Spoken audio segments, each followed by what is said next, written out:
Welcome to Derry. Season 1, Episode 1 is live. Let's go.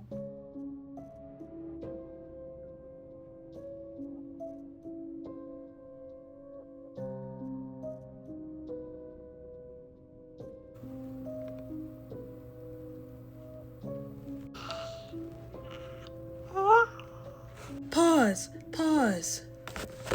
What kind of hell intro was that? What was that?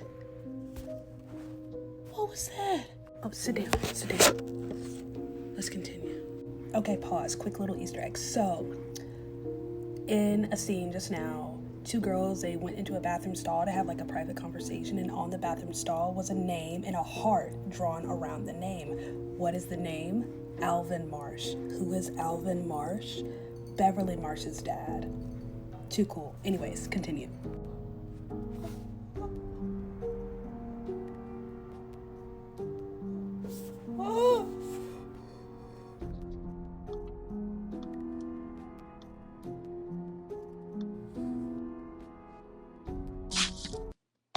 That was wild. I'm kind of obsessed. I'm curious. Oh, that was a nice little setup. There may be spoilers. So this is Welcome to Derry, the IT television series on HBO Max. This is developed by or created by whatever. All of these episodes are directed by Andy Muschietti. Andy Muschietti directed IT Chapter 1 and IT Chapter 2 from 2017 and 2019 respectively, if I got those dates right. So this is within that timeline, and that's important to know because the book, which was published, I want to say 1986, the years are different, obviously. And then we have the miniseries, which came out in the early 90s, also a different set of years. And then the more recent films starts in 1989, and then Chapter 2 takes place 27 years later. Now, go back to Chapter 1, what takes place in 1989. Go back 27 years. Prior to that, you have 1962.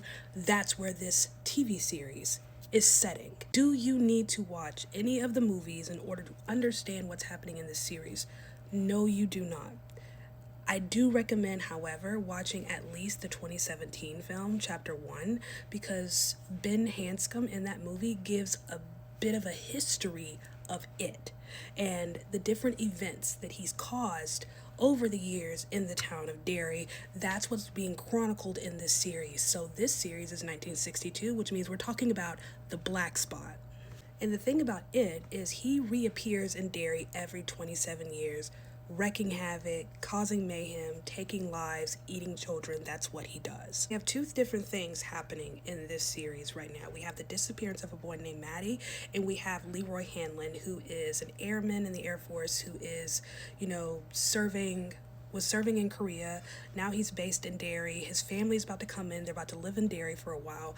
Leroy Hanlon, if that last name, rings a bell, I believe he's going to be Mike Hanlon's grandfather. I'm sure we'll find out. To me, it kind of makes sense that we would, kind of base this story around Mike Hanlon's history, because if you remember in Chapter 2, Mike Hanlon is the one that actually stayed in Derry.